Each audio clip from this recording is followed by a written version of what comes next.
ಆತ್ಮದಾನಂದದಲ್ಲಿ ಮುಳುಮುಳುಗಿ ಮಿಂದು ನಾಧನ್ಯ ನಾಧನ್ಯ ನಾಧನ್ಯನೆಂದು. ನಮ್ಮ ರಾಷ್ಟ್ರಕವಿ ಕುವೆಂಪು ಅವರ ಸಾಹಿತ್ಯ ಚಿಗುರಿದ್ದು, ಅದಕ್ಕೆ ಸ್ಫೂರ್ತಿಯಾದದ್ದು ಅವರ ಹುಟ್ಟೂರಾದ ಕುಪ್ಪಳ್ಳಿಯಾದರೆ, ಅವರ ಸಾಹಿತ್ಯ ಹೆಮ್ಮರವಾಗಿ ಬೆಳೆದದ್ದು ಮೈಸೂರಿನ ವಿ ಮೊಹಲ್ಲಾದ ಉದಯರವಿಯಲ್ಲಿ.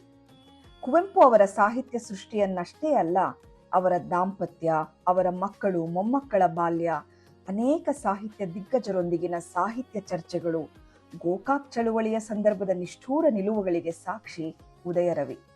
ಒಂದು ಕಾಲದಲ್ಲಿ ಹೊಲಗದ್ದೆಗಳಿಂದ ಕೂಡಿದ್ದ ಉದಯರವಿ ಮನೆಯ ತಾರಸಿಯ ಮೇಲೆ ನಿಂತರೆ ಚಾಮುಂಡಿ ಬೆಟ್ಟ, ಸುತ್ತಲೂ ಗದ್ದೆಗಳ ನೋಟ ಕಣ್ಮನ ತಣಿಸುತ್ತಿದ್ದವು. ಆದರೆ ಕಾಲ ಪ್ರವಾಹದಲ್ಲಿ ಹಳೆಯದೆಲ್ಲ ಬದಲಾಗಿ ಈಗ ಅವರು ಮಕ್ಕಳು ಮೊಮ್ಮಕ್ಕಳ ಸ್ಮೃತಿ ಪಟಲದಲ್ಲಿ ಮಾತ್ರ ಅವು ನೆನಪಾಗಿ ಉಳಿದಿವೆ. ಇನ್ನು ಕೆಲವೇ ದಿನಗಳಲ್ಲಿ ರಾಷ್ಟ್ರಕವಿ ಕುವೆಂಪು ಸಂಗ್ರಹಾಲಯವಾಗಲು ಸಿದ್ಧವಿರುವ ಉದಯರವಿಯ ನೆನಪುಗಳನ್ನು ಹಂಚಿಕೊಳ್ಳಲು ಇಂದು ನನ್ನೊಂದಿಗಿದ್ದಾರೆ ಕುವೆಂಪು ಅವರ 4 ಜನ ಮಕ್ಕಳಲ್ಲಿ ಕಡೆಯವರಾದ ಹಾಗೂ ಮಗಳು ಕಂಡ ಕುವೆಂಪು ಕೃತಿಯ ಕರ್ತೃ ತಾರಿಣಿ ಹಾಗೂ ಅವರ ಪತಿ ಕುವೆಂಪು ವಿವಿಯ ವಿಶ್ರಾಂತ ಕುಲಪತಿಗಳಾದ ಡಾಕ್ಟರ್ ಕೆ ಚಿದಾನಂದ ಗೌಡರು.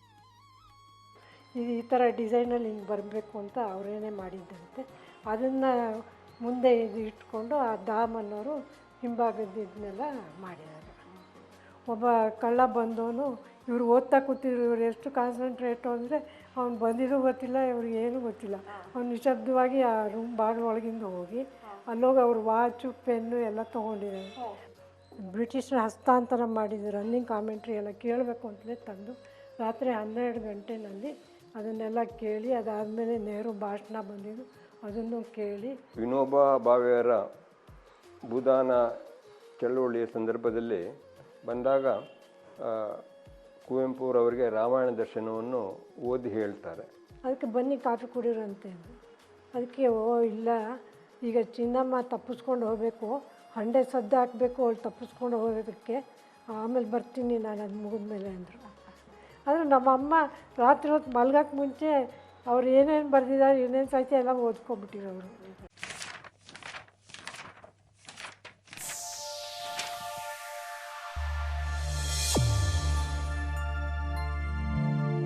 ನಮಸ್ತೆ.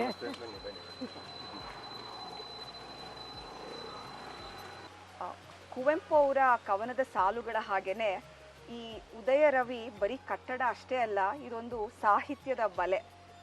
ಯಾಕೆಂದರೆ ಕುವೆಂಪು ಅವರ ಹೆಚ್ಚು ಕಡಿಮೆ ಎಲ್ಲ ಸಾಹಿತ್ಯ ಕೃಷಿ ನಡೆದದ್ದು ಈ ಮನೇಲೇನೆ. ಕುವೆಂಪು ಅವರು ಇದೇ ಏರಿಯಾವನ್ನು, ಮೈಸೂರಿನಲ್ಲಿ ಈ ಜಾಗವನ್ನು ಯಾಕೆ ಆಯ್ಕೆ ಮಾಡಿಕೊಂಡ್ರು ಅಂತ? ಕುವೆಂಪು ಅವರು ಆಶ್ರಮದಲ್ಲಿ ಇದ್ದಿದ್ದಲ್ಲ 10 ವರ್ಷ. ಆಶ್ರಮ ಒಂಟಿಕೊಪ್ಪಲಿಗೆ ಬಂತು. ಅವಾಗ ಇಲ್ಲಿ ಬಂದರು, ಇಲ್ಲೇ ಇದ್ದರು. ಆಮೇಲೆ ಅವರು ಅಲ್ಲಿಂದ ಆಶ್ರಮನ ಬಿಟ್ಟು ಬಂದು ಎಲ್ಲ ಮಾಡಬೇಕಾದ್ರೆ ಸ್ವಾಮೀಜಿನೇ ಅವರಿಗೆ ಹೇಳಿದ್ರು, ನೀವು ಇಲ್ಲೇ ಒಂದು ಸೈಟೆಲ್ಲ ಮಾರ್ತಾ ಇದ್ದಾರೆ, ನೀವು ಯಾಕೆ ಹಾಕ್ಕೊಬಾರ್ದು, ಒಂದು ಸೈಟ್ ತೊಗೊಬಾರ್ದು ಅಂಥೇಳಿ ಸ್ವಾಮೀಜಿನೇ ಸೈಟಿಗೆ ಹಾಕಿಸಿದ್ರು ಅಂತ ತಂದೆಯವರು ಹೇಳೋರು. ಇದನ್ನು ಹಾಕಿ ಎಲ್ಲ ಆದಮೇಲೆ ಮನೆ ಕಟ್ಟಬೇಕಾಯ್ತು. ಆವಾಗ ಅವರು ಮರಜಸ್ ಕಾಲೇಜೆಲ್ಲ ಏನೋ ಲೆಕ್ಚರರಾಗಿ ಕೆಲಸ ಮಾಡ್ತಾಯಿದ್ರು. ಆವಾಗ ಸ್ವಾಮೀಜಿ ಹೇಳಿದ್ರು, ಇಲ್ಲಿ ಅವರು ಆಶ್ರಮದ ಕಟ್ಟಡಗಳನ್ನು ಕಟ್ತಾ ಇರೋ ದಾಮ್ ಅನ್ನೋರು ಇಲ್ಲೇ ಇದ್ದಾರೆ, ಹೆಂಗಿದ್ರು ನೀವು ಅವ್ರ ಕೈಲಿ ಸಲಹೆ ತೊಗೊಂಡು ಮಾಡಿರಿ ಅಂತ.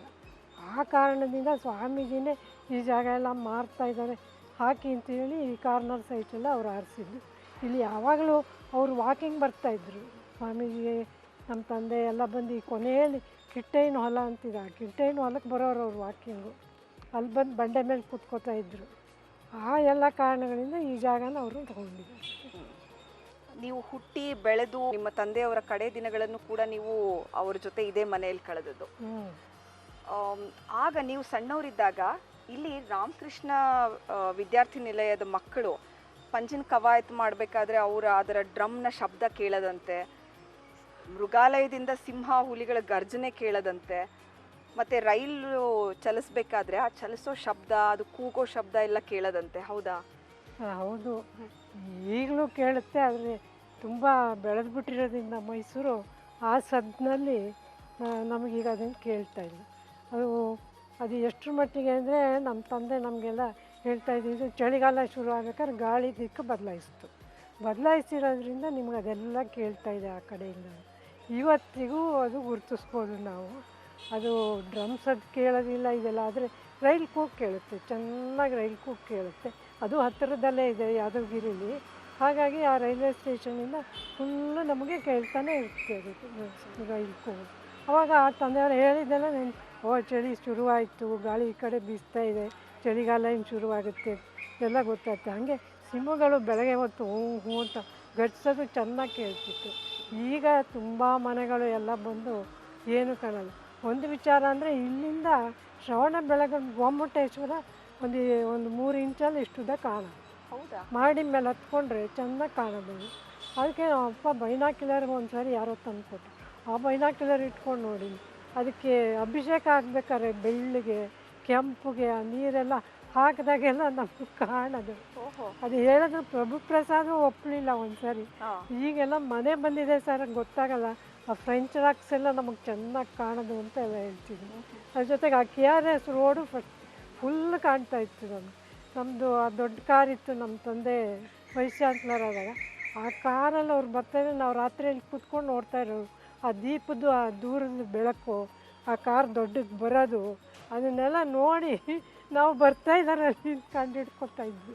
ಇನ್ನೊಂದು ಸ್ವಲ್ಪ ಹೊತ್ತಿಗೆ ಇಲ್ಲಿ ಬರ್ತಾರೆ ಈ ಥರ ಇತ್ತು. ಆದರೆ ಈಗ ಸುತ್ತಮುತ್ತ ಎಲ್ಲ ಕಟ್ಟಡಗಳು ಯಾವ ಥರ ಎದ್ದಿದೆ ಅಂದರೆ ಶ್ರವಣ ಬೆಳಗೊಳನೂ ಕಾಣಲ್ಲ, ಪಕ್ಕದ ಮನೇನೂ ಕಾಣಲ್ಲ ಅನ್ನೋಂಗೆ ಎಲ್ಲವೂ ಎದ್ದು ಬಿಟ್ಟಿದೆ. ಅದರಿಂದ ಏನೂ ಗೊತ್ತಾಗ್ತಾ ಇಲ್ಲ. ಸರ್, ನೀವು ತಾರಿಣಿ ಮೇಡಮ್ ಅವ್ರನ್ನ ಮದುವೆ ಆಗೋದಕ್ಕೆ ಮೊದಲು ಈ ಮನೆಗೆ ಬಂದಿದ್ರಾ? ಯಾವಾಗ ಮೊದಲನೇ ಸಲ ಇಲ್ಲಿಗೆ ಬಂದು ನೀವು ಕುವೆಂಪು ಅವ್ರನ್ನ ಕಂಡದ್ದು, ತಾರಿಣಿ ಮೇಡಮ್ ಅವ್ರನ್ನ ಕಂಡದ್ದು? ನಾನು ಜಯಚಾಮರಾಜೇಂದ್ರ ಇಂಜಿನಿಯರಿಂಗ್ ಕಾಲೇಜಿನಲ್ಲಿ ಅಸಿಸ್ಟೆಂಟ್ ಪ್ರೊಫೆಸರಾಗಿ ಕೆಲಸ ಮಾಡ್ತಾಯಿದ್ದೆ. ಆಗ ಒಮ್ಮೆ ಪ್ರಭು ಶಂಕರ್ ಅವರು ನನಗೆ ಹೇಳಿ ಕಳಿಸಿದರು, ನೀವು ಸಂಜೆ ಇವತ್ತು ನೀವು ಬಿಡುವಾಗಿದ್ದರೆ ನಾವು ಇಬ್ಬರು ಕುವೆಂಪು ಅವರ ಮನೆಗೆ ಹೋಗಿ ಬರೋಣ ಅಂತ. ಆಗ ನಾವಿಬ್ಬರು ಆಮೇಲೆ ಸಂಜೆ ಕುವೆಂಪು ಅವರ ಮನೆಗೆ ಇಲ್ಲಿಗೆ ಬಂದಿದ್ವಿ. ಅದು ಮೊದಲನೇ ಬಾರಿ ನಾನು ಇಲ್ಲಿಗೆ ಬಂದದ್ದು. ಆಗ ನಮಗೆ ತಾರಿಣಿ ಅವರು ಕಾಫಿ ತಿಂಡಿ ಎಲ್ಲ ತಂದು ಕೊಟ್ಟರು. ಅದು ನನ್ನ ಮೊದಲನೇ ಭೇಟಿ. ಆಮೇಲೆ ಎರಡನೇ ಭೇಟಿ ಯಾವಾಗ ಆಯ್ತು ಅಂದರೆ ನಮ್ಮ ತಂದೆ ತಾಯಿ ಜೊತೆ ನಾನು ಎರಡನೇ ಬಾರಿ ಇಲ್ಲಿಗೆ ಬಂದಿದ್ದೆ.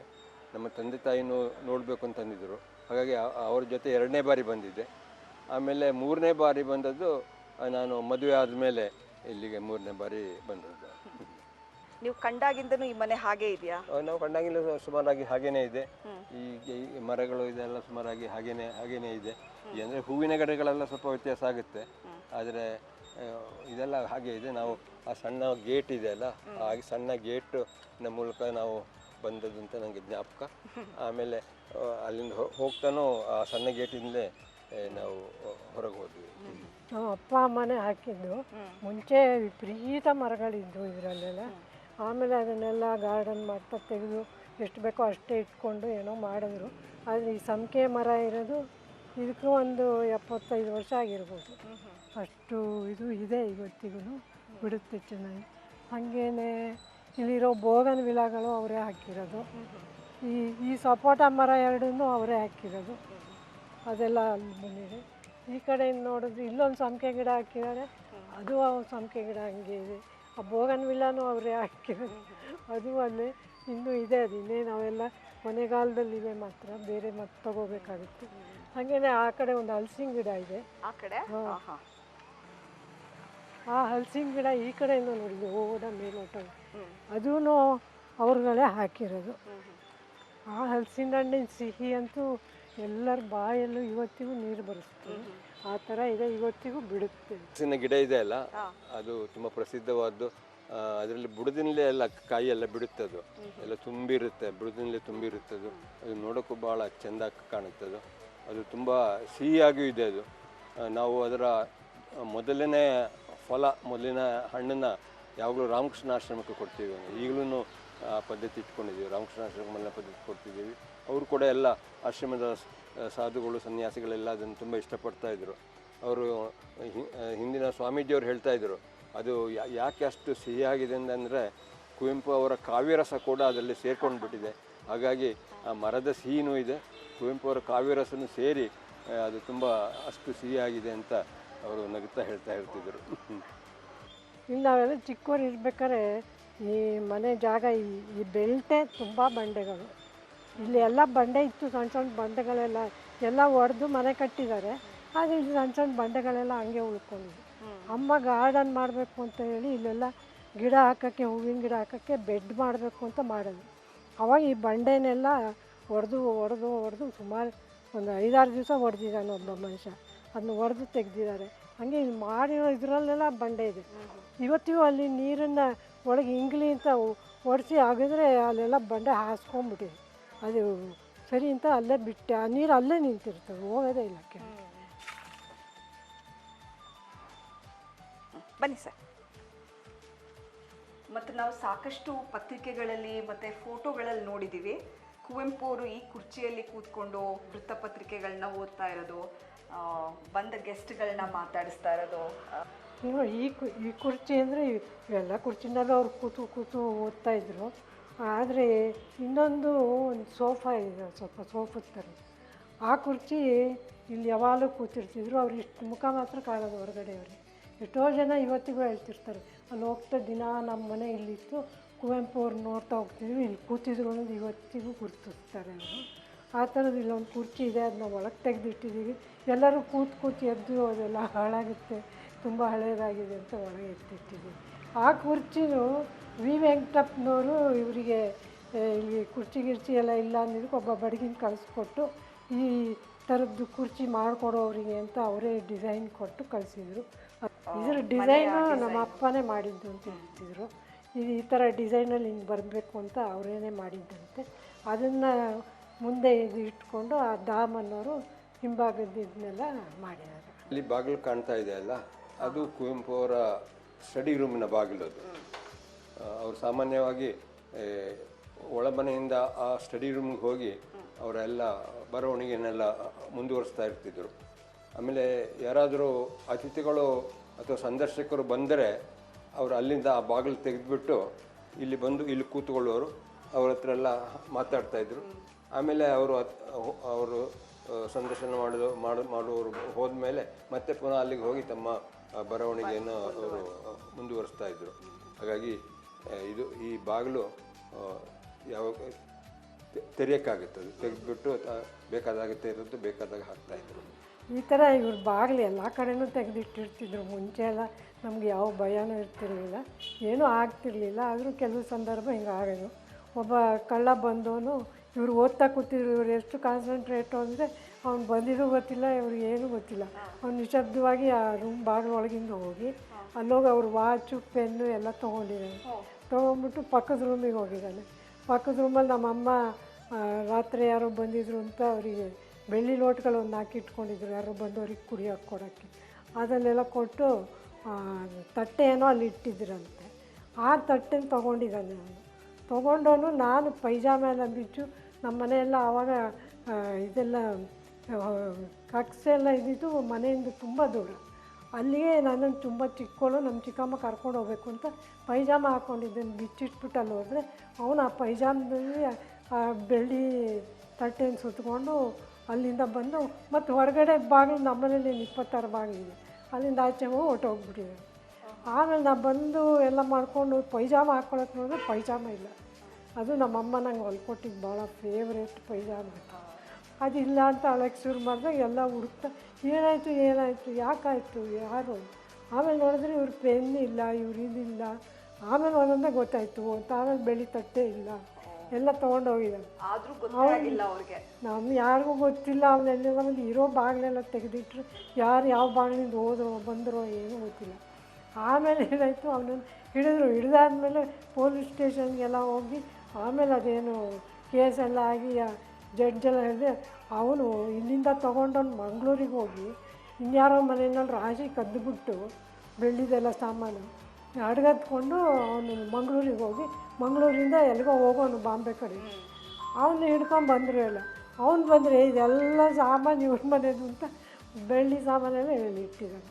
ಆಮೇಲೆ ನಮ್ಮ ತಂದೆ ಹೋಗಿ ಪೆನ್ನು ವಾಚು ಇದು ಹೋಗಿದೆ ಅಂತೆಲ್ಲ ಹೇಳಿದ್ಮೇಲೆ ಸದ್ಯಕ್ಕೆ ತಕ್ಷಣವೇ ಪೆನ್ನು ವಾಚು ಸಿಕ್ತು ಅದಿರೋದು ವಾಪಸ್ ಕೊಟ್ಟರು. ಆ ವಾಚು ಇವತ್ತಿಗೂ ಇದೆ ಅದನ್ನು ವಾಪಸ್ ಕೊಟ್ಟರು. ಅದು ಬೆಳ್ಳಿ ತಟ್ಟೆ ಮಾತ್ರ ಬರಲಿಲ್ಲ ಇದುವರೆಗೂ. ಅವನು ಹೇಳಿದಂತೆ ನೀ ಹೆಂಗೆ ಕದ್ದೆ ಅಂದರೆ ಏನಿಲ್ಲ, ಅವರು ಓದ್ತಾ ಕೂತಿದ್ರು, ನಾನು ನಿಧಾನಕ್ಕೆ ಒಳಗೋದೆ, ಅವ್ರಿಗೇನೂ ಗೊತ್ತಾಗಲಿಲ್ಲ ಅಂತ ಹೇಳಿದ್ರು.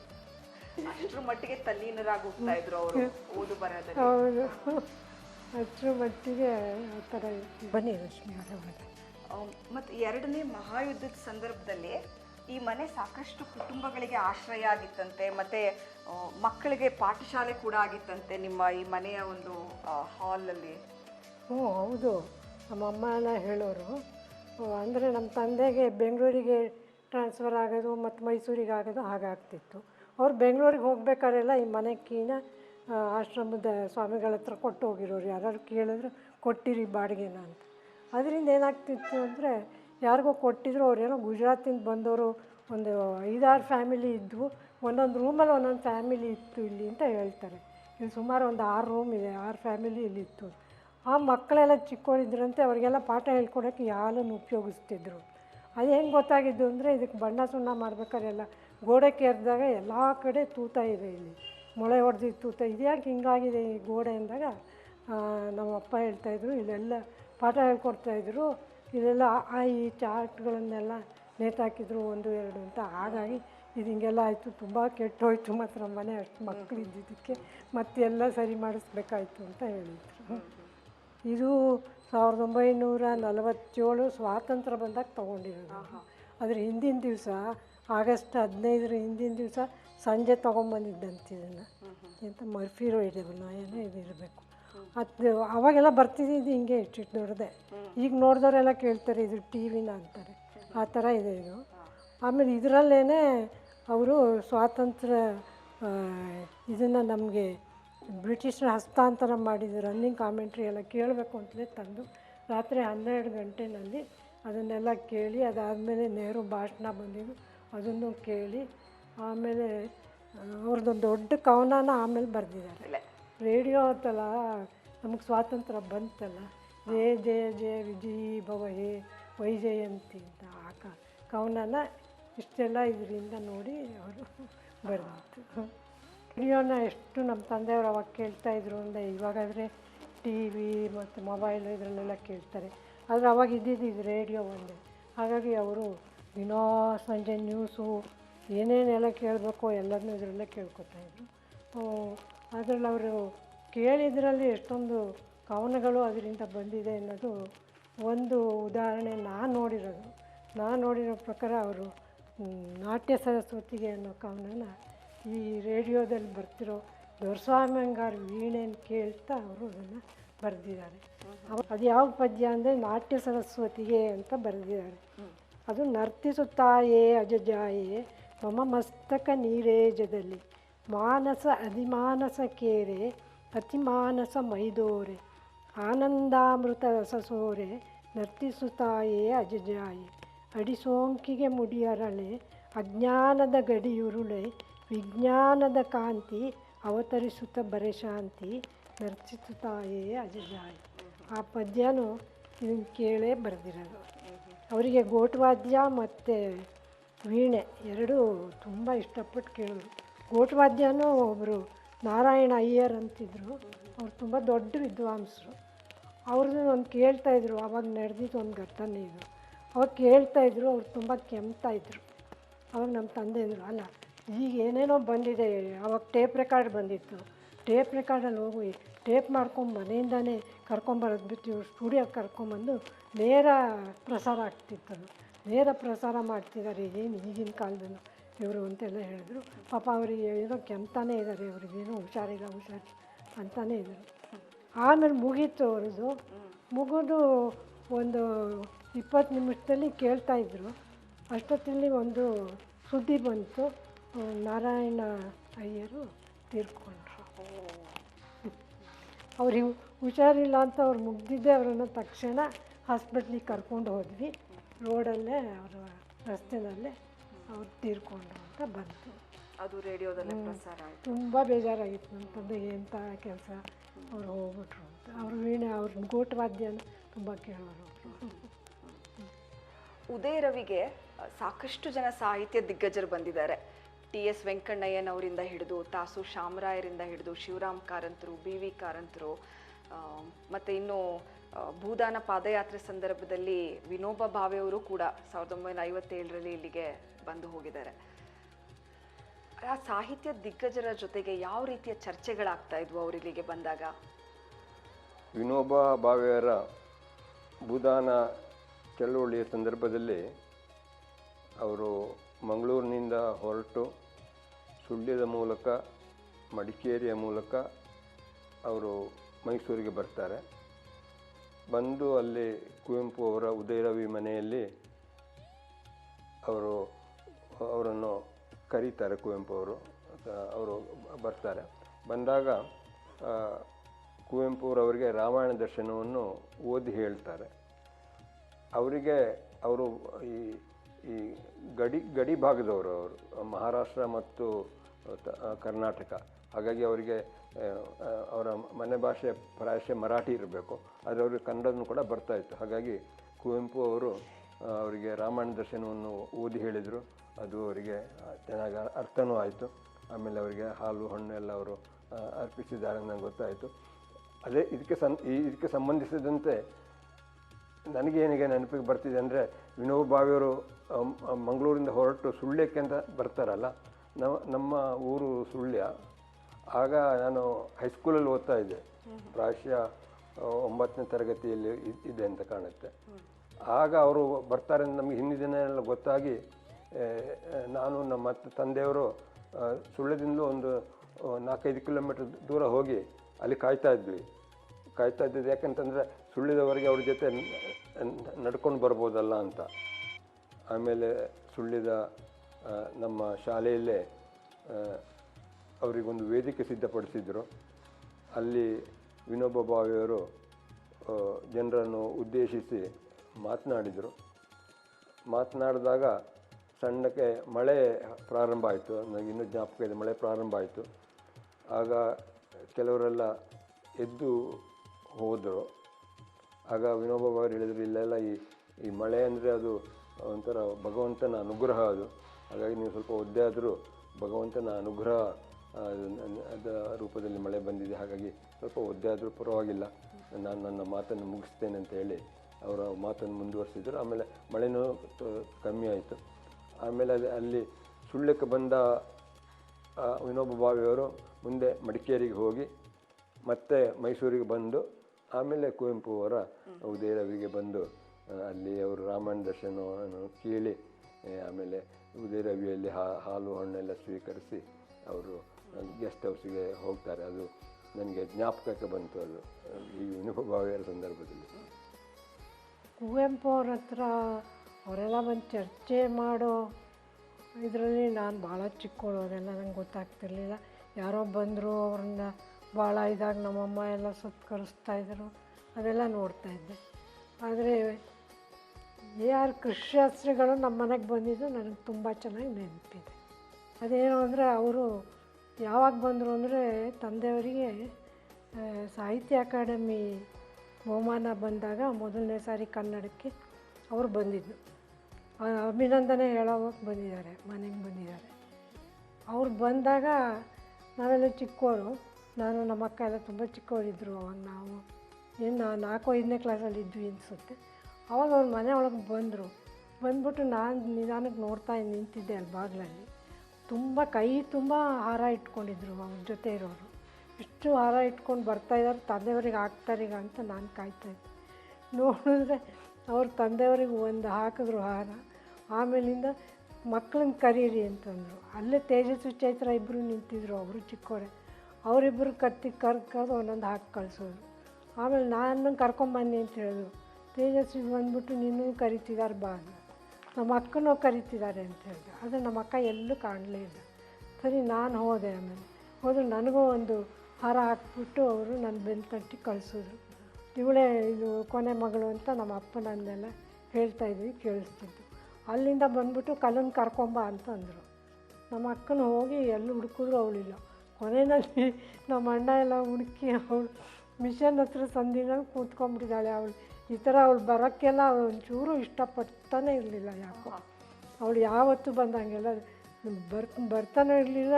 ಹಿಂಗೆಲ್ಲ ಬಂದರೆ ಎಲ್ಲೋ ಮರೆ ಆಗ್ತಿದ್ಳು. ಫೋಟೋಗಳಲ್ಲೂ ಎಷ್ಟು ಫೋಟೋದಲ್ಲಿ ನೋಡಿದ್ದೀನಿ, ನಿಂತ್ಕೊಂಡಾಗ ಅವಳ ಮುಖ ಕಾಣದೇ ಇರೋಂಗೆ ಇನ್ನೊಬ್ರಿಗೆ ಸ್ವಲ್ಪ ಮರೆ ಆಗಿಬಿಡೋಳು. ಆ ಥರ ಸ್ವಭಾವ ಅವಳದ್ದು. ಅವಳು ಬರಲಿಲ್ಲ, ಅದು ಚೈತ್ರ ತೇಜಸ್ವಿ ಬಿಡಲೇ ಇಲ್ಲ ಅವಳನ್ನ.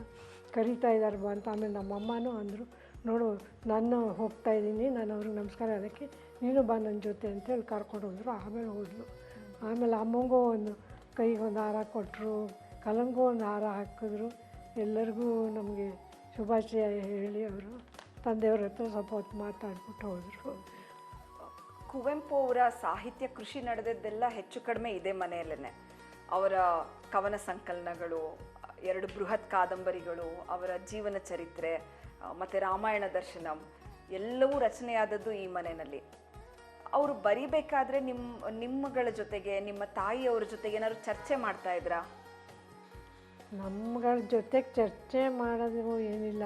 ನಮ್ಮ ತಂದೆ ಬರವಣಿಗೆ ನಾ ಸುಮಾರಾಗಿ ನೋಡಿದ್ದು ಅಂದರೆ ನನ್ನ ತಿಳುವಳಿಕೆಗೆ ಬಂದಾಗ, ಬುದ್ಧಿ ಸ್ವಲ್ಪ ಬೆಳೆದಾಗ ನಾನು ನೋಡಿದ್ದು ಕಾದಂಬರಿ ಮನೆಗಳಲ್ಲಿ ಮದುಮಗಳು. ಕಾನೂರು ಹೆಗ್ಗಡ್ತಿನ ಅವರು ಭಾಳ ಮುಂಚೆನೇ, ಮದುವೆಗೆ ಮುಂಚೆನೇ ಅವ್ರು ಬರೆದು ಮುಗಿಸ್ಬಿಟ್ಟಿದ್ರು.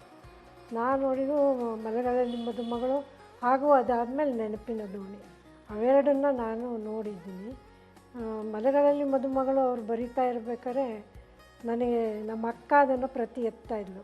ಆವಾಗ ಅವಳು ಮುಗಿಸಿದ್ಲು BA ಇದನ್ನು. ಹಾಗಾಗಿ BA ಮುಗಿಸಿ ಮನೇಲಿದ್ದಾಗ ಅವಳು ಬರಿತಾಯಿದ್ಲು. ಅವಳು ಹೋಗಿ ಮಾಸ್ಟರ್ ಡಿಗ್ರಿಗೆ ಸೇರಿಕೊಂಡ್ಳು. ಆವಾಗ ನಾನು BA ಮುಗಿಸಿ ಮನೆಗೆ ಬಂದೆ. ಆವಾಗ ನಾನು ಶುರು ಮಾಡಿದೆ ಅದನ್ನು ಬರೆಯೋಕ್ಕೆ. ಹಾಗಾಗಿ ನಮ್ಮ ಅಕ್ಕ ಒಂದಷ್ಟು ಅಧ್ಯಾಯಗಳನ್ನು ಬರೆದಿದ್ಲು. ನಾನು ಮುಂದಿನ ನಾ ಬರೆಯೋಕ್ಕೆ ಶುರು ಮಾಡಿದೆ. ಅದು ಬರೆಯೋಕ್ಕೂ ಮುಂಚೆನೂ ನಮ್ಮ ತಂದೆ ನನಗೆ ಹೇಳ್ತಾಯಿದ್ರು, ಏನು ಅಂದರೆ, ನೋಡು ಒಂದು ಕಾದಂಬರಿ ಹಿಂದೆ ಬರೆದಿದ್ದೆ, ಅದು ಯಾವುದೋ ಒಂದು ವಿಚಾರವಾಹಿನಿನ ಏನೋ ಒಂದು ಪತ್ರಿಕೆಯಲ್ಲಿ ನಾನು ಬರ್ತಾಯಿತ್ತು, ಅದನ್ನು ನೋಡ್ತಾ ಇದ್ದೀನಿ. ಆಮೇಲೆ ಅದಕ್ಕೊಂದು ಮ್ಯಾಪ್ ಮಾಡಿಟ್ಟಿದ್ದೆ, ಆ ಮ್ಯಾಪ್ ಎಲ್ಲೋ ಇಟ್ಟಿದ್ದೀನಿ, ನೀನು ಒಂದು ಸ್ವಲ್ಪ ಹುಡ್ಕೊಡು ನನಗೆ ಅಂತ. ನಾನು ಎಷ್ಟಂದರೂ ಆ ಮ್ಯಾಪ್ ಏನೋ ಹೇಳ್ತಾ ಇದ್ದಾರೆ ಅವರು ಅಂಥೇಳಿ ಮ್ಯಾಪು, ಭೂಗೋಳದ ಮ್ಯಾಪ್ ನೆನಪಿಗೆ ಬರುತ್ತೆ ಹೊರತು ಇವ್ರ ಮ್ಯಾಪ್ ನನಗೆ ಅಂದಾಜೇ ಇಲ್ಲ. ನಾನು ಅವ್ರು ಹೇಳ್ದಲ್ಲೆಲ್ಲ ಹುಡುಕೊಟ್ಟೆ, ಏನೋ ಮಾಡಿದೆ. ಒಂದು ಫುಲ್ ಸ್ಕೇಪು ದೊಡ್ಡ ಶೀಟಲ್ಲಿ ಅದು ಬರೆದಿದ್ದೀನಿ ನಾನೆಲ್ಲ. ನೋಡು, ಅದನ್ನೆಲ್ಲೋ ಮಡಚಿಟ್ಟಿರಬೇಕು. ಸರಿ, ಎಲ್ಲಿ ಮಡಚಿಟ್ಟಿದ್ದೇನೋ ಅಂತ ಅಂದಾಜಾಗ್ತಿಲ್ಲ. ನಾನು ಅವ್ರದ್ದೆಲ್ಲ ಸುಮಾರು ಹೇಳಿದ ಕಡೆ ಎಲ್ಲ ಹುಡುಕ್ದೆ, ಸಿಕ್ಕಿರಲಿಲ್ಲ. ಹಾಗೂ ಒಂದು ದಿವಸ ಅಲ್ಲಿ ಕೂತಾಗ ಇದ್ದಕ್ಕಿದ್ದಂಗೆ ಇಲ್ಲೇನೋ ಮಾಡ್ತಾಯಿದ್ರು. ನಾನು ಹಾಗೇನೆ ಇಲ್ಲಿ ಬಂದು ಅವರೇ ಹುಡುಕ್ತಾಯಿದ್ರು, ಇದೇ ಬೀರುನಲ್ಲಿ ಆ ಕೆಳಗಡೆ ರಾಕ್ ತಗೊಂಡು ಹುಡುಕ್ತಾಯಿದ್ರು. ಏನೋ ಮಾಡ್ತಾಯಿದ್ದಾರೆ, ಅವ್ರಿಗೇನೋ ಸಿಕ್ಕುತ್ತಾ ಅಂತೇಳಿ ನಾನು ಅಲ್ಲಿ ಕೂತ್ಕೊಂಡು ನೋಡ್ತಾ ಇರ್ಬೇಕಾದ್ರೆ ಇದಕ್ಕಿದಂಗೆ ಸಿಕ್ತು ಅಂಥೇಳಿ ಸ್ವಲ್ಪ ಕೆಳಗಡೆ ಕೂತಿದ್ರು. ಸಾಕಾಗಿ ಕೈಕಾಲೆಲ್ಲ ಹಿಡ್ಕೊಂಡಂಗಾಗಿ ಮೆಲ್ಲಗೆ ಎದ್ದು ಬಂದ್ಬಿಟ್ಟು ಇಲ್ಲೇ ಚೇರಲ್ಲಿ ಕೂತ್ಕೊಂಡ್ರು, ಇಲ್ಲಿ ಬೆತ್ತದ ಚೇರಲ್ಲಿ ಕೂತ್ಕೊಂಡು, ಸಿಕ್ತು ನೋಡು, ಬಾಕಾಯಲ್ಲಿ ನೋಡು, ಇಲ್ಲಿ ಸಿಕ್ತು ನನಗೆ ಅಂತಂದು. ನಾನು ಏನೋ ಬಂದು ನೋಡಿದ್ರೆ ಒಂದು ದೊಡ್ಡ ಶೀಟಲ್ಲಿ ಬಾಣದ ಗೆರೆಗಳು ಅದರ ಹೆಸರುಗಳು, ಚಿತ್ತಾರ ಅದು ಪೂರ್ತಿ. ನಾನು ಅಯ್ಯೋ ಇದಾಣ, ನಾನೇನೋ ಮ್ಯಾಪ್ ಥರ ಚೆಂದ ಇದೆ ಅಂತ ತಿಳ್ಕೊಬಿಟ್ಟಿದ್ದೆ. ಅದು ಕಾದಂಬರಿಯ ಎಲ್ಲ ವಿಚಾರ ಪೂರ್ತಿ ನೋಡು, ಇದರಲ್ಲೇ ಇದೆ ಅಂತ ಹೇಳಿದರು. ಆಮೇಲೆ ನಾವು ಎಲ್ಲ ಬಾಯಿ ಕಳ್ಕೊಂಡು ನೋಡಿದೆ. ಆಮೇಲಿಂದ ಅವರು ಆ ಕಾದಂಬರಿನ ಇದ್ರ ಮೇಲೇ ಪೂರ್ತಿ ತೊಗೊಂಬಂದಿದ್ದಾರೆ. ಅದು 5-6 ಅಧ್ಯಾಯ ಬಂದಿತ್ತು, ಅಲ್ಲಿಂದ ಮುಂದುವರಿಸಿದ್ದಾರೆ ಅವರು. ಅವ್ರು ಹಾಗೆ ಬರಿತಿದ್ದಾಗ ನಾನು ಪ್ರತಿ ಎತ್ತಾ ಇದ್ದೆ. ಆದರೆ ಅವರ ಅಧ್ಯಾಯ ಮುಗಿದು ಮತ್ತು ಹೊಸ ಅಧ್ಯಾಯ ಬರ್ತಿದ್ದಿದ್ದು ನನಗೆ ಸಿಗ್ತಾ ಇರಲಿಲ್ಲ. ಒಂದು ದಿವಸ ಏನಾಯಿತು, ನಮ್ಮಮ್ಮ ಇಲ್ಲಿ ಕೂತ್ಕೊಂಡು ಹೂ ಕಟ್ತಾಯಿದ್ರು, ಇದೇ ಹಾಲಲ್ಲಿ ಇಲ್ಲೇ ಕೂತ್ಕೊಂಡು ಹೂ ಕಟ್ತಾ ಇರ್ಬೇಕಾದ್ರೆ ನಮ್ಮ ತಂದೆ ಅಲ್ಲಿ ಅವರ ಸ್ಟಡಿ ರೂಮ್ ಬಾಗಿಲು ತೆಕ್ಕೊಂಡು ಬರಿತಿದ್ರು. 4 ಗಂಟೆ ಆದರೂ ಕಾಫಿಗೆ ಬಂದಿಲ್ಲ ಅಂತ ನಮ್ಮಮ್ಮ ಇಲ್ಲಿ ಹೂ ಕಟ್ತಾ ನೋಡ್ತಾಯಿದ್ರು, ಯಾವಾಗ ಎದ್ದು ಬರ್ತಾರೆ ಅಂತ. ಹಂಗೆ ಆಗ್ತಾ ಇರ್ಬೇಕಾದ್ರೆ ಆಮೇಲೆ ನಮ್ಮ ತಂದೆ ಒಂದು 4:15-5 ಗಂಟೆ ಹೊತ್ತಿಗೆ ಎದ್ದು ಈಚೆ ಬಂದರು. ಇಷ್ಟೊತ್ತಾಯಿತು, ಇನ್ನೂ ನೀವು ಬಂದಿಲ್ವಲ್ಲ, ಬನ್ನಿ ಈಗ ಕಾಫಿ ಕುಡ್ದು ಹೋಗೋದಂತೆ ಅಂತ ಹೇಳಿದ್ರು. ಅವರು ಅದೇ ಕಿಟಕಿಯ ಇದರಲ್ಲಿ ನಿಂತ್ಕೊಂಡಿದ್ರು, ಆಚೆ ಕಡೆಯಿಂದ ಬಂದು ನಿಂತ್ಕೊಂಡು ಏನು ಮಾಡ್ತಾಯಿದ್ಯಾ ಅಂತ ಏನೋ ಮಾತಾಡಿಸ್ತಿದ್ರು. ಅದಕ್ಕೆ ಬನ್ನಿ ಕಾಫಿ ಕುಡಿಯೋರಂತೆ. ಅದಕ್ಕೆ ಇಲ್ಲ, ಈಗ ಚಿನ್ನಮ್ಮ ತಪ್ಪಿಸ್ಕೊಂಡು ಹೋಗಬೇಕು, ಹಂಡೆ ಸದ್ದು ಹಾಕಬೇಕು, ಅವಳು ತಪ್ಪಿಸ್ಕೊಂಡು ಹೋಗೋದಕ್ಕೆ, ಆಮೇಲೆ ಬರ್ತೀನಿ ನಾನು ಅದು ಮುಗಿದ್ಮೇಲೆ ಅಂದರು. ಅಂದರೆ ಅವ್ರು ತುಂಬ ಹೊತ್ತು ಕೂತ್ಕೊಂಡ್ಬಾರ್ದು, ಅವ್ರ ಕೈಕಾಲೆಲ್ಲ ಏನೋ ಹಿಡ್ಕೊಂಡಂಗೆ ಆಗಿತ್ತು. ಸ್ವಲ್ಪ ಅವ್ರು ಯಾವಾಗಲೂ ಸ್ವಲ್ಪ ಹೊತ್ತು ಎದ್ದು ಉದ್ಯಾನವನದಲ್ಲಿ ಓಡಾಡಿಬಿಟ್ಟು ಬಂದು ಕೂತ್ಕೊಂಬರಿ ಅವರು. ಹಂಗೆ ಎದ್ದು ಹೋಗೋಕ್ಕೆ ಅಂತ ಎದ್ದವರು ಇಲ್ಲಿ ಅಮ್ಮನ ನೋಡ್ತಾ ಮಾತಾಡ್ಸೋದು. ಅಮ್ಮ ಹೇಳಿದ್ರು, ಅಯ್ಯೋ ಬನ್ನಿ, ಅವಳು ಏನು ತೊಂದರೆ ಇಲ್ಲ, ತಪ್ಪಿಸ್ಕೊಂಡು ಹೋಗ್ತಾಳೆ, ನೀವು ಕುಡಿದ್ಬಿಟ್ಟು ಹೋಗಿ ಅಂತ ಹೇಳಿದ್ರು. ಇಲ್ಲ ಬರೋಕ್ಕಾಗಲ್ಲ ನನಗೆ ಅಂತ ಹೇಳ್ಬಿಟ್ಟು ಇಳಿದೋಗಿ ಎಲ್ಲ ಓಡಾಡ್ಬಿಟ್ಟು ಬಂದು ಮತ್ತೆ ಬರೆದ್ಬಿಟ್ಟು ಇನ್ನೊಂದು ಅರ್ಧ ಗಂಟೆ ಆದಮೇಲೆ ಬಂದರು. ಆಮೇಲೆ ನಮ್ಮಮ್ಮ ಎಲ್ಲ ಕಾಫಿ ಕೊಡ್ತಾ, ಆಯಿತು ಈಗ ಅವಳು ತಪ್ಪಿಸ್ಕೊಂಡು ಹೋದ್ಲ ಅಂಡೆ ಸಡ್ಡಾಗಿ, ಅವಳು ಕ್ಷೇಮವಾಗಿ ತಪ್ಪಿಸ್ಕೊಂಡು ಹೋಗಿದ್ದಾಳೆ ಅಂತ ಹೇಳಿದ್ರು. ಈ ರೀತಿ ಅವರಿಬ್ಬರು ಅದೇನೋ ನಂಗೆ ಅವಾಗ ಅರ್ಥ ಆಗಿರಲಿಲ್ಲ. ಆದರೆ ಈಗ ಎಲ್ಲ ಬರೆದಾದ್ಮೇಲೆ ಗೊತ್ತಾಯಿತು ನನಗೆ. ಈ ಬುಕ್ ಬಂದಾದ್ಮೇಲೆ ಇದಕ್ಕೆ ಇವರಿಬ್ಬರು ಮಾತಾಡಿರೋದು. ಹಾಗೆ ಆ ಅಂತಕ್ಕ ಶೆಟ್ಟಿ ಇದರಲ್ಲೂ ಅಷ್ಟೇ, ಅವಳ ಮಗಳು ದುರಂತ ಮರಣ, ಇದನ್ನು ಕಾವೇರಿ ಮರಣನ ನಾನು ಎಷ್ಟು ತಪ್ಪಿಸ್ಬೇಕು ಅಂತ ನೋಡಿದ್ರು ಆಗಲಿಲ್ಲ ಅಂತ ಮಾತಾಡ್ತಿದ್ರು. ಏನು ಅಂತ ಗೊತ್ತಾಗಲಿಲ್ಲ. ಆದರೆ ಕೊನೆಗೆ ಪುಸ್ತಕ ಬಂದಾದಮೇಲೆ ಎಲ್ಲ ಓದ್ತಾ ಹೋದಾಗ ನಾನು, ಆದರೆ ನಮ್ಮಮ್ಮ ರಾತ್ರಿ ಹೊತ್ತು ಮಲ್ಗೋಕ್ಕೆ ಮುಂಚೆ ಅವ್ರು ಏನೇನು ಬರೆದಿದ್ದಾರೆ, ಏನೇನು ಸಾಹಿತ್ಯ ಎಲ್ಲ ಓದ್ಕೊಂಡ್ಬಿಟ್ಟಿರೋರು. ಅದರಿಂದ ಅವರಿಬ್ಬರು ಮಾತಾಡಿದ್ರು ಗೊತ್ತಾಗೋದು, ಏನು ಹೇಳ್ತಿದ್ದಾರೆ ಅರ್ಥ ಆಗೋದು. ಅದು ಎಷ್ಟು ಅಂದರೆ ನಮ್ಮಮ್ಮ ಬೆಂಗಳೂರಲ್ಲಿದ್ದರು. ಆವಾಗ ಬೆಂಗಳೂರಲ್ಲೂ ಮುಂದುವರೆದಿದೆ ರಾಮಾಯಣ ದರ್ಶನ. ಅದು ಮುಗ್ದಿರೋದು ಬೆಂಗಳೂರಲ್ಲೇ ಅನಿಸುತ್ತೆ. ನಾನು ಹುಟ್ಟಕ್ಕೆ 1 ತಿಂಗಳು ಮುಂಚೆನೇ ಅದು ಮುಗಿದೋಗಿದೆ. ಆವಾಗ ನಮ್ಮಮ್ಮ ಹಂಗೆ ಒಂದು ದಿವಸ ಇಬ್ಬರು ಮಾತಾಡ್ತಾ, ತುಂಬ ಜೋರು ಮಳೆ ಬಂದಿತ್ತು ಇಲ್ಲಿ ಮೈಸೂರಲ್ಲಿ ಇರ್ಬೇಕಾದ್ರೆ, ಎಷ್ಟೋ ವರ್ಷದ ಮೇಲೆ. ಅಯ್ಯೋ ಅಯ್ಯೋ ಅಯ್ಯೋ ಏನು ಮಳೆ ಸುರಿತಿದೆ ಅಂತ ಇಬ್ಬರು ಮಾತಾಡ್ತಿದ್ರು ಕೂತ್ಕೊಂಡು. ಆವಾಗ ನಮ್ಮಪ್ಪ ಹೇಳಿದ್ರು, ಓ ನೋಡಿ ಇದೇ ಥರ ಮಳೆ ಅಲ್ವಾ ಅಲ್ಲಿ ಬೆಂಗಳೂರಲ್ಲಿ ಬಂದಿದ್ದು. ಅವತ್ತು ನಾನು ರಾಮಾಯಣ ದರ್ಶನ ಬರೀತಿದ್ದಾಗ ಅವರಿಬ್ಬರು ರಾಮ ಲಕ್ಷ್ಮಣರು ಸೀತೆನ ತೊಗೊಂಡೋಗಿದ್ದಾಗ ಅವರಿಬ್ಬರು ಹೋಗಿ ಆ ಮಲೆಯ ಪರ್ವತವೋ ಏನೋ ಅಲ್ಲಿ ಆಶ್ರಯ ಪಡಿತಾರೆ. ಅವಾಗ ಇದೇ ಥರ ಮಳೆ ಬರ್ತಿತ್ತಲ್ವ ಅಂತ ಹೇಳಿದ್ರು. ಇಬ್ಬರು ಹಂಗೆ ಮಾತಾಡ್ತಿದ್ರು. ಅಂದರೆ ನಮ್ಮ ತಾಯಿ ಅದನ್ನೆಲ್ಲ ಓದ್ತಾಯಿದ್ರು. ಅವರು ನಮ್ಮ ತಂದೆ ಸಾಹಿತ್ಯ ಎಲ್ಲ ಓದಿದ್ರು ಅನಿಸುತ್ತೆ. ಸಾಹಿತ್ಯದ ಒಂದು ಭಾಗನೇ ಆಗೋಗಿದ್ರು ಇವರು ಕೂಡ.